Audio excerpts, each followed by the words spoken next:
Hello বন্ধুরা, কেমন আছো তোমরা সবাই? আশা করছি বেশ ভালো আছো। আমি হুমায়রা তোমাদের স্বাগত জানাচ্ছি গো-জি8-এ।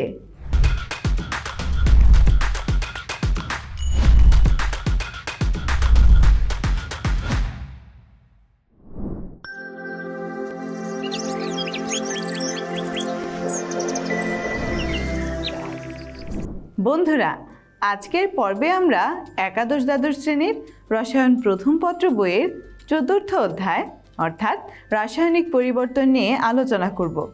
আমাদের আজকের আলোচনার বিষয় হলো লা শাতেলের নীতির প্রয়োগ। তাহলে চলো বন্ধুরা, শুরু করা যাক আমাদের আজকের এপিসোড। বন্ধুরা, শিল্প পদ্ধতিতে অ্যামোনিয়া উৎপাদনের ক্ষেত্রে লা শাতেলের নীতির প্রয়োগ দেখা যায়। স্ক্রিনে তোমরা যে বিক্রিয়াটি দেখতে পাচ্ছ তা থেকে বলা যায় বিক্রিয়াটি তাপ উৎপাদী। বিক্রিয়াটিতে আয়তনের সংকোচন ঘটে। বিক্রিয়াটি উভমুখী। তাহলে লা শাতেলের নীতির অনুসরণ করে সর্বোচ্চ পরিমাণ অ্যামোনিয়া উৎপাদনের ক্ষেত্রে নিম্ন তাপমাত্রায় উচ্চ চাপে প্রভাবক ব্যবহার করে এবং উৎপাদকের দ্রুত বিক্রিয়াস্থল হতে অপসারণ করে সর্বোচ্চ পরিমাণ অ্যামোনিয়া উৎপাদন করা যেতে পারে। বন্ধুরা, এক্ষেত্রে প্রথমেই আছে তাপমাত্রার প্রভাব। বিক্রিয়াটি একটি তাপোৎপাদী বিক্রিয়া। এক্ষেত্রে তাপমাত্রা হ্রাস করলে এই হ্রাসের ফলাফল প্রশমিত করার জন্য লা শাতেলিয়ারের নীতি অনুসারে সাম্যাবস্থার অবস্থান ডান দিকে সরে গিয়ে অ্যামোনিয়া উৎপাদন বৃদ্ধি করবে। তাই উৎপাদ বাড়াতে নিম্ন তাপমাত্রায় বিক্রিয়াটিকে পরিচালনা করা উচিত। কিন্তু পরীক্ষা করে দেখা গেছে নিম্ন তাপমাত্রায় বিক্রিয়ার গতিবেগ হ্রাস পায় বলে অ্যামোনিয়া উৎপাদনের হার কমে যায়। তাই খুব নিম্ন নয়, আবার খুব উচ্চ নয়, এমন অত্যানুকূল তাপমাত্রায় যেমন 505 ডিগ্রি সেলসিয়াস তাপমাত্রায় বিক্রিয়াটিকে পরিচালনা করা হয়। এই তাপমাত্রায় বিক্রিয়ার হারকে আরও বৃদ্ধি করার জন্য প্রভাবক হিসেবে আয়রন চূর্ণ এবং প্রভাবক সহায়ক হিসেবে মোলিবডেনাম ব্যবহার করা হয়। এরপর আছে চাপের প্রভাব। অ্যামোনিয়া উৎপাদনে সাম্য বিক্রিয়া হতে দেখা যায় 1 মোল নাইট্রোজেন ও 3 মোল হাইড্রোজেনের বিক্রিয়ায় 2 মোল অ্যামোনিয়া উৎপন্ন হয়েছে, অর্থাৎ বিক্রিয়াটিতে আয়তনের সংকোচন ঘটে। তাহলে লা শাতেলিয়ারের নীতি অনুসারে গ্যাসীয় বিক্রিয়ায় আয়তন হ্রাস পেলে অতিরিক্ত আরোপিত চাপ এই পরিবর্তনকে প্রশমিত করে দেয়। অর্থাৎ অতিরিক্ত আরোপিত চাপ প্রয়োগের ফলে আয়তনের হ্রাস করে সাম্যের অবস্থান ডান দিকে সরে যায়। এতে করে অ্যামোনিয়ার উৎপাদন বৃদ্ধি পায়। তাই এক্ষেত্রে 200 ATM বায়ুচাপ প্রয়োগ করে সর্বোচ্চ পরিমাণ অ্যামোনিয়া উৎপাদন করা সম্ভব হয়। এখন আমরা জানব প্রভাবকের প্রভাব সম্পর্কে। উভমুখী বিক্রিয়ায় প্রভাবক সম্মুখ এবং বিপরীত উভয় বিক্রিয়াকেই সমানভাবে প্রভাবিত করে বলে রাসায়নিক সাম্যের কোনো পরিবর্তন ঘটায় না। কিন্তু প্রভাবক বিক্রিয়ার বেগ বাড়িয়ে তাড়াতাড়ি সাম্যাবস্থা আনে। সেজন্য উপযুক্ত চাপে 550 ডিগ্রি সেলসিয়াস তাপমাত্রায় বিক্রিয়ার বেগ যথেষ্ট বাড়ে এবং অ্যামোনিয়ার উৎপাদনও দ্রুত হয়। এরপর আছে ঘনমাত্রার প্রভাব।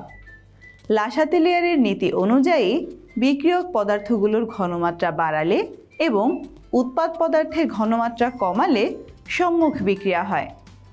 এই বিক্রিয়ায় যদি অ্যামোনিয়ার ঘনমাত্রা কমানো হয় তবে বিক্রিয়াটি সম্মুখ দিকে অগ্রসর হয়। তাই অ্যামোনিয়া উৎপন্ন হওয়ার সঙ্গে সঙ্গে বিক্রিয়া প্রকোষ্ঠ থেকে এদের সরিয়ে ফেলা হয়। এর ফলে বিক্রিয়া সম্মুখ দিকে হতে থাকে এবং অ্যামোনিয়ার উৎপাদন বৃদ্ধি পায়। বন্ধুরা, এই পর্যায়ে আমরা স্পর্শ প্রণালীতে সালফিউরিক অ্যাসিড উৎপাদনের ক্ষেত্রে লা শাতেলিয়ার নীতির প্রয়োগ সম্পর্কে আলোচনা করব। স্পর্শ প্রণালীতে সালফিউরিক অ্যাসিড উৎপাদনের মূল ধাপ হচ্ছে সালফার ডাইঅক্সাইডকে জারিত করে সালফার ট্রাইঅক্সাইডে পরিবর্তিত করা। এই বিক্রিয়া হতে দেখা যায় বিক্রিয়াটি তাপোৎপাদী। বিক্রিয়াটিতে আয়তনের সংকোচন ঘটে। বিক্রিয়াটি উভমুখী। বন্ধুরা, সালফিউরিক অ্যাসিড উৎপাদনের ক্ষেত্রে সালফার ডাইঅক্সাইড থেকে সালফার ট্রাইঅক্সাইড উৎপাদনই হলো বিক্রিয়াটির গতি নিয়ন্ত্রণকারী ধাপ। তাহলে লাসাতেলিয়ারের নীতি অনুসরণ করে সর্বোচ্চ পরিমাণ সালফার ট্রাইঅক্সাইড উৎপাদনের ক্ষেত্রে নিম্ন তাপমাত্রায় উচ্চ চাপে এবং উৎপাদককে দ্রুত বিক্রিয়ক স্থল থেকে অপসারণ করে সর্বোচ্চ পরিমাণ সালফার ট্রাইঅক্সাইড উৎপাদন করা যেতে পারে। তাহলে প্রথমে আছে তাপমাত্রার প্রভাব। যেহেতু সালফার ডাইঅক্সাইডকে জারিত করে সালফার ট্রাইঅক্সাইডের উৎপাদন বিক্রিয়াটি তাপোৎপাদী, সেহেতু নিম্ন তাপমাত্রায় বিক্রিয়াটিকে পরিচালনা করলে বিক্রিয়াটির সাম্যাবস্থা ডান দিকে সরে যাবে, অর্থাৎ সালফার ট্রাইঅক্সাইডের উৎপাদন বৃদ্ধি পাবে। তবে নিম্ন তাপমাত্রায় বিক্রিয়াটি ধীর গতিতে অগ্রসর হয় বলে এই ক্ষেত্রে তাপমাত্রা 400 থেকে 500 ডিগ্রি সেলসিয়াসের মধ্যে সীমাবদ্ধ রাখা হয়। এরপর আছে চাপের প্রভাব।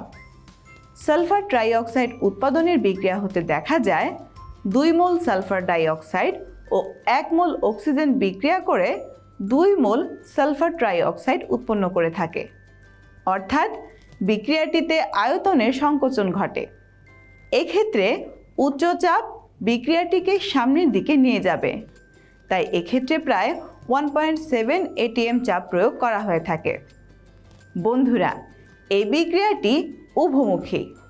বিক্রিয়াটি উভমুখী হওয়ায় উৎপাদও আবার বিক্রিয়কে পরিবর্তিত হয়।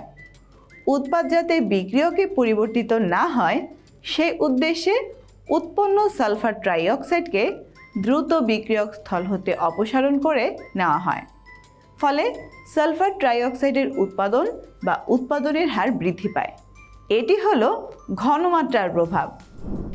বন্ধুরা, আবার সালফার ডাইঅক্সাইড হতে সালফার ট্রাইঅক্সাইড উৎপাদনের গতিবেগ বৃদ্ধি করার জন্য প্রভাবক হিসেবে ভ্যানাডিয়াম অক্সাইড অথবা প্লাটিনাম চূর্ণ ব্যবহার করা হয়ে থাকে।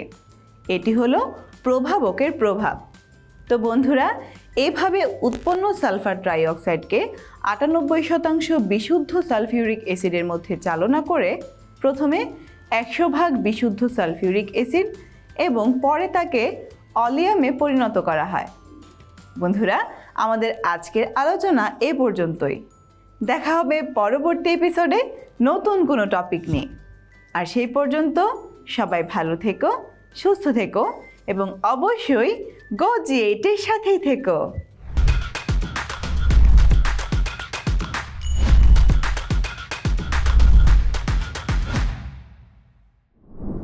বন্ধুরা, আজকের ক্লাসে আমরা যে সমস্ত বিষয় নিয়ে আলোচনা করলাম, চলো সেখান থেকে কিছু গুরুত্বপূর্ণ নোটস জেনে নেই।